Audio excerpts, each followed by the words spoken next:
La sécurité avant tout avec Sonatel.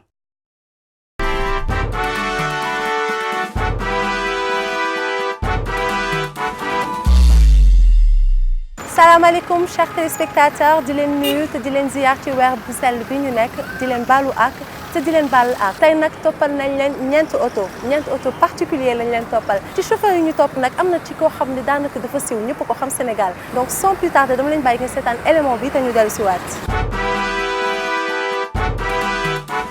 asalaamaaleykum chers téléspectateurs ñoo ngi amaat mbégte di leen dalal seen émission le meilleur et le pire. semaine bi topp nañu ñeenti particulier bi ci njëkk benn Ford la mooy suñu véhicule numéro 1 suñu véhicule numéro 2 benn BMW la 4x4 suñu véhicule numéro 3 benn Logan la suñu véhicule numéro 4 benn Peugeot partenaire ñu xool seen comportement ci tali bi. ñoo ngi topp Ford bu ñuul bi mu ngi dugg rond-point ministère de l'Intérieur.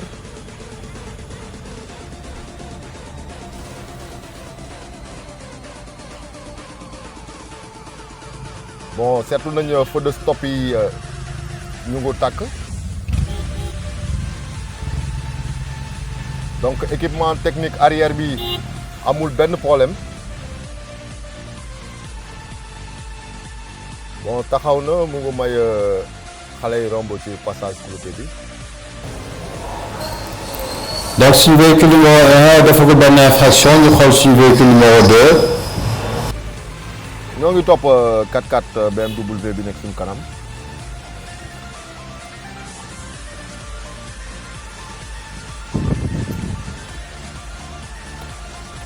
bon mu ngi jàdd te signalé wul.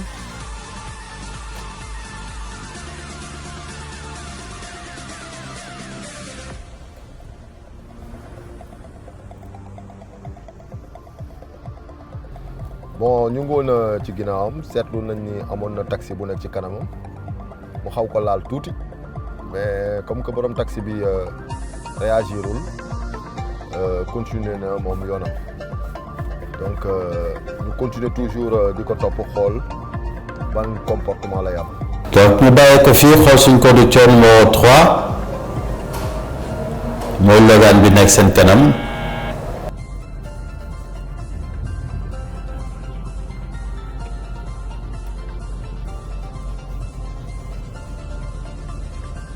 borom Logan bi ñu ngi ci ginnaawam depuis principal ba côté bi mais boo seetloo mu ngi dawal mais du respecter voie bi day changer bu duggee ci voie bi jékki-jékki demaat ci beneen voie bi même ligne continue bi respecté ko sànq boor le palais de la République comme oto bu njëkk bi sànq bi ñu doon topp rek donc actuellement ñu ngi ko topp ba léegi ñu ngi boor place de l'Indépendance. donc ñu bàyyi gëm ko fii dem xooli suñu conducteur numéro 4 mooy le partenaire bi nekk seen kanam. bon ñoo ngi rond-point ministère de l'Intérieur ñoo ngi topp partenaire bi nekk suñu kanam jël na rond-point bi signalé na correctement jël na l'avenue de la République.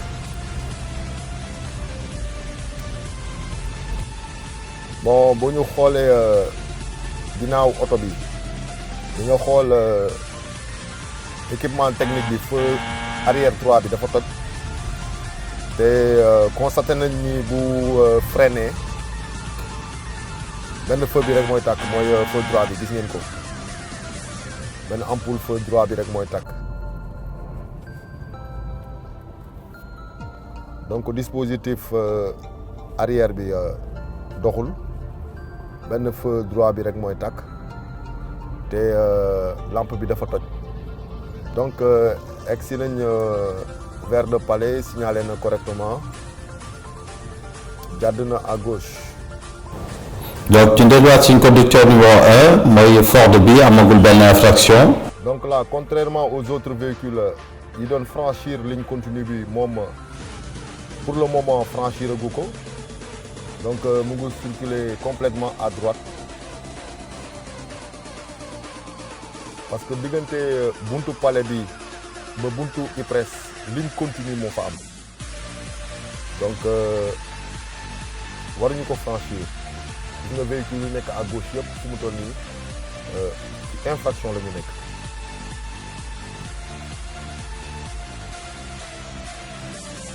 donc boo rombee passage clouté bi fa ngay soog a gis ligne discontinue donc loolu moo lay mën a permettre nga mën a def dépassement à gauche diggante buntu IPRES bi dem Carnot ba Félix Faure.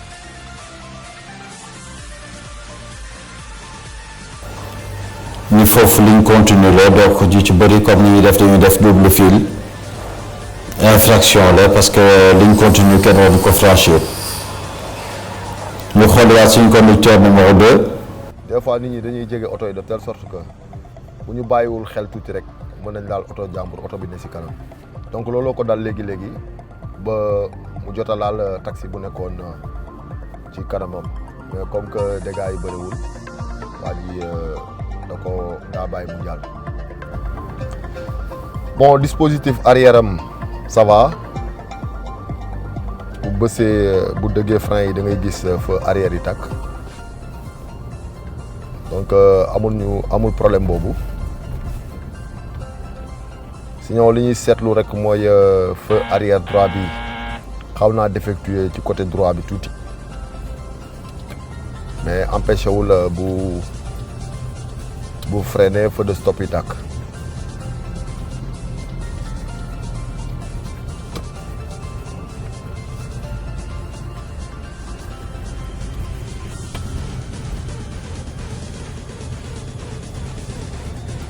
Donc toujours centre-ville ñu bàyyi ko fa xooli suñu conducteur numéro 3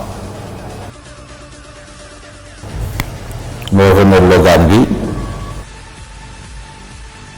jàdd na à gauche ñu xool. ñoom ñoo ngi ko bàyyi woon ci 3 infractions franchissement ligne continue défaut de signalisation ak feu stop bi tàkkul.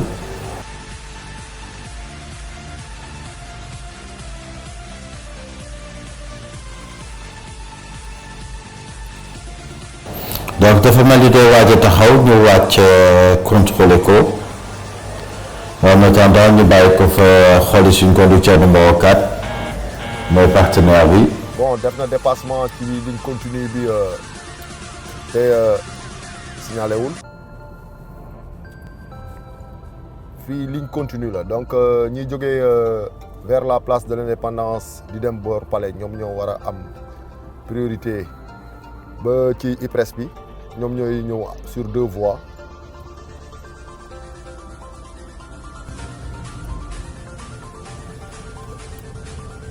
donc gis ngeen mu ngi jàdd bien vrai que mu ngi signalé mais signal yi dalul da ngay seetlu ni signal kanam bi rek moo nekk di joxe mais ginnaaw bi signal bi doxul. donc moom tamit même infraction lay def que yeneen oto yi au niveau du boulevard de la République donc ñu bàyyi ko fa xool suñu conducteur numéro 1 dafa benn infraction ñoo ngi au bout de sa poursuite. Bonjour monsieur. Bonjour chef. Ça va, vous allez bien? Très bien, merci beaucoup. Je peux voir votre permis s'il vous plaît? Pour voir les pièces afférentes à la conduite, monsieur Ibrahima Loukar. Merci pour clip bi ñu dédié là. Police bi yëpp gërëm nañ la kontaan nañ ci.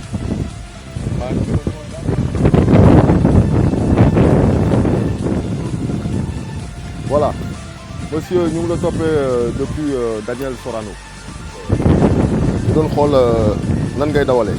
donc émission la benn nouveau concept bi ñu def la ñu xool usagers yi ni ñuy dawalee. mais bi ñu la toppee depuis foofu ba léegi bon dispositif arrière bi feu de stop yaa ngi tàkk yaa ngi signalé correctement li ma jàppee yeneen oto yi tamit respecté nga ko parce que ligne continue bi respecté nga ko au niveau entre le palais ak IPRES donc amul dara lu ñu la mën a reprocher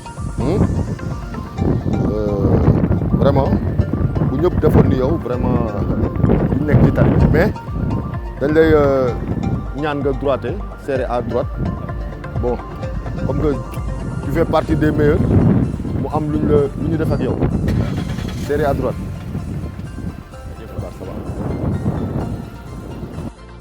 donc tey le meilleur et le pire dañu am surprise dañ doon topp benn oto xamuñu woon ni benn star lañ ci am ci biir muy Carlou D. Carlou ñoo ngi lay féliciter topp nañ la depuis ministère de l'intérieur ba fii gisuñ nga def benn infraction bon du ma jaaxal ci yow donc lan mooy sa impression ci émission Bon, c'est vrai que surprise la mais bett ma aussi parce que 2S moom émission yi muy def yëpp dafay jàngale te man loolu mooy suma mission ci suma yoon donc miinante nañ xamante nañu quoi en plus ki ngeen jël muy amul yaakaar je pense que Sénégal yëpp xam nañu taxawaayam ci métier li muy def moom moo ko war a def. absolument Cardi donc lay remercier tey yow yaay suñu meilleur de la semaine Carlou am nga compte Orange Money voilà donc dinaa la defal benn envoi Orange Money Bouki suñu partenaire angle bi auto service nekk HLM 1 moo la mayee bon de lavage nga raxas oto bi ba mu set donc ban message ngay jàllale yeneen conducteurs yi nga seqal tali bi. waaw mooy li may wax rek ci suma morceau bi ma leen woyal que la police a ses raisons te du lenn lu dul suñu sécurité suñu sécurité moom mooy seen priorité la police au service de la loi nul n'est au-dessus de la loi donc suñu jàppee ne que ñoom sonal ñu taxul ñu jóg indil ñu problème taxul ñu jóg li ñu leen tax jóg mooy suñu sécurité waaw teraanga ak kaaraange alkaati cala waaw naataange réew mi ñoom ñoo ko waral donc dañ leen delloo njukkal di leen remercier bu baax a baax. tey boo du amoon benn message boo doon jox ñiy dawal ci tali bi lan nga leen di wax. ñu bàyyi xel policiers yi respecter li ñu leen di digal parce que suñu jàmm kese la. merci beaucoup Carlou. donc suñu meilleur de la semaine chers téléspectateurs Carlou D la ñu continuer ak suñu conducteur numéro 2 ñun tamit ñu taxawal ko xool.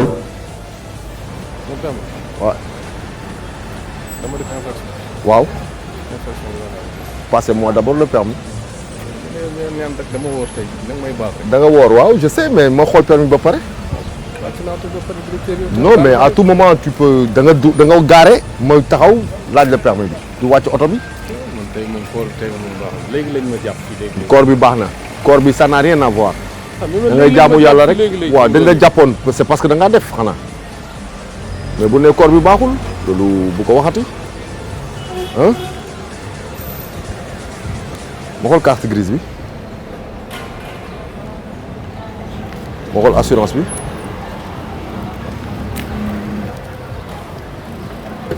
actuellement sa oto la ñu topp ñu ngi la toppee depuis élus locaux bi ngay génn place de l'indépendance bi ngay mbëkk taxi bi ñoo ngi sa ginnaaw. ah oui bi ngay mbëkk taxi bi ñun ñoo ngi sa ginnaaw dañuy xool ban comportement ngeen di am ci kaw tali bi. c'est une nouveauté ñu ngi fii actuellement on suit tout le monde dañuy taxaw rek jékki-jékki topp chauffeur bi xool ni muy dawalee. bon monsieur vous avez un défaut de visite technique hein. waaw vous avez un défaut de visite technique ensuite. del signalé booy jàdd booy génnee élus locaux premier jàddukaay bi utiliser woo voilà signalé woo xaw ma noo def après da nga jege taxi bi trop ba laal taxi bi taximan bi wàcc na xool donc dañ lay defal benn fiche d'immobilisation waaw parce que le défaut de visite technique est un cas de mise en fourrière. Après vous passez au commissariat central. donc moom ak 3 infractions immobilisé nañ ko defal nañ ko fiche d'immobilisation amul la visite technique depuis 2018 donc code de la route li mu ci wax mooy oto bi dañ ko war a immobiliser defal nañ ko fiche nangu papier yi mu war a ñëw police centrale.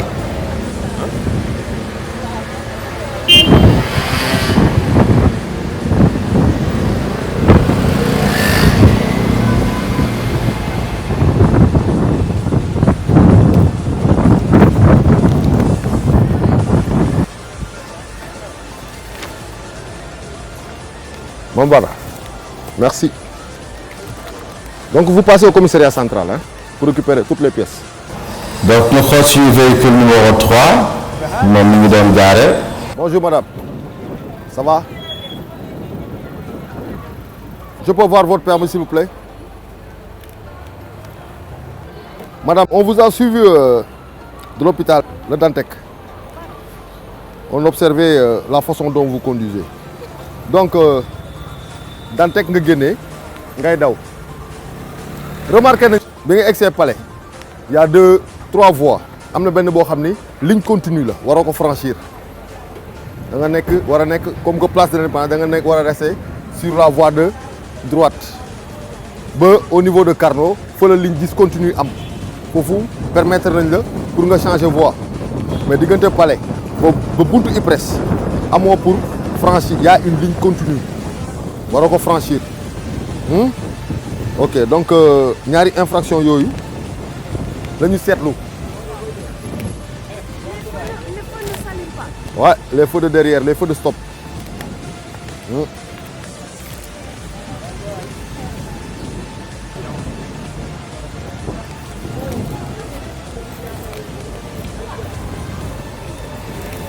Venez au commissariat central. Demain, Inch'Allah. Non, la voiture, elle est bien garée. Comment vous la laissez ici? Vous avez un PV? Ça remplace le permis pour le moment. C'est bon? Merci. Voilà, ñu xool suñu conducteur numéro 4 moom tamit ñu arrêté ko wax ko liñ gis ci dawalam. Bonjour monsieur. Ça va? Génnal ni.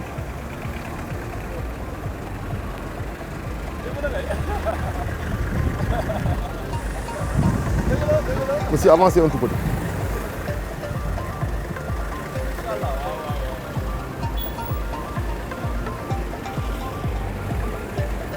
Bonjour monsieur, ça va avancer un tout petit peu. On va avancer tout direct.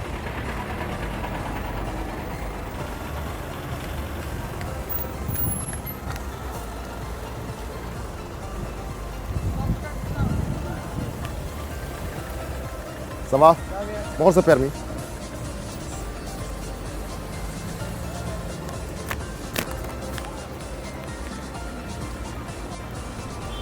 Ça va na nga def? Yaa ngi si jàmm? ñu la toppee ministère de l'intérieur ah. ñuy xool nan ngay dawalee. rond-point ministère de l'intérieur. signalé nga jàdd. mais bi nga jógee ministère de l'intérieur. seetlu nañ sa feu arrière yi feu de stop yi du tàkk benn baaxul. côté droit bi. dafa yàqu. te boo freiné du tàkk.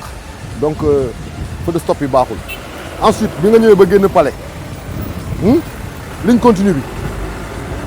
bàyyi woo ba mu jeex da nga ko jéggi pour jël deuxième voie bi muy sa ñaareelu infraction bi nga def n'est-ce pas léegi droitel bu baax ñu bindal la kayit.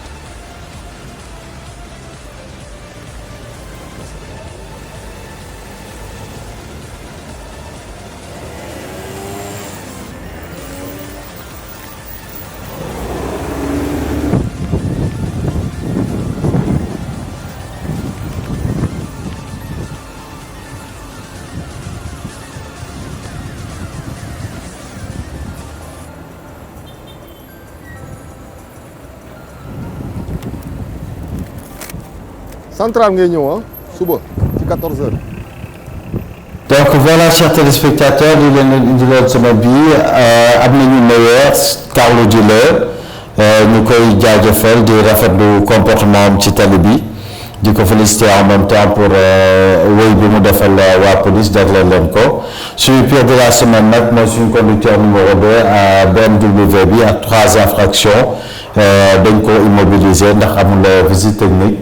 ñu leen di jaajëfal di leen jox rendez-vous semaine prochaine pour un autre numéro. gis ngeen ko chers téléspectateurs ci ñeenti oto yu ñu leen toppal tey nag am nañ ci meilleur conducteur li gëj a am ci émission bi maanaam koo xam ni dawalam jaar na yoon teg ci nag mu am ay papiers yu mag daanaka boo leen xoolee émission yi jaar yëpp ay pire conducteur lañ doon am alors tey nag suñu meilleur conducteur heureusement pour moom mooy suñu meilleur conducteur parce que ku siiw la gis ngeen ko mu di Carlo Di ki nga xam ne nag dawalam rafet na jaar na ci yoon teg ci mu am ay papiers wam yu mag ñu koy féliciter bu baax di wax yeneen chauffeur yi di ko seetaan nag ñu def ni moom. gis ngeen ko ñu romb ci kaw tali bi nag benn oto boo xam ne dafay duy ay bagage ba mu fees am ay nit yoo xam ne nag dañoo toog ci kaw bagage yi am ñoo xam ne dañoo lang ci oto bi mu jaaxal ñu torop ñaanuñu ko yàlla tey nag oto bi bu amoon choc nit yooyu nag mënoon na demee neneen alors ñuy laajte pourquoi di leen wax chers téléspectateurs yéen tamit am ngeen ci wàll mën ngeen ñu envoyer seeni commentaire ak seeni suggestion ci suñu page YouTube suñu compte Twitter wala suñu page Facebook le meilleur et le pire. Voilà chers téléspectateurs liñ leen andiloon tey ci seen émission le meilleur et le pire alors ñu nag ñu wax chauffeur yi ñu gën a def attention ci tali bi éviter accident de la route yi man nag ma leen ñu jox rendez-vous samedi prochain à la même heure sur la 2STV. Au revoir.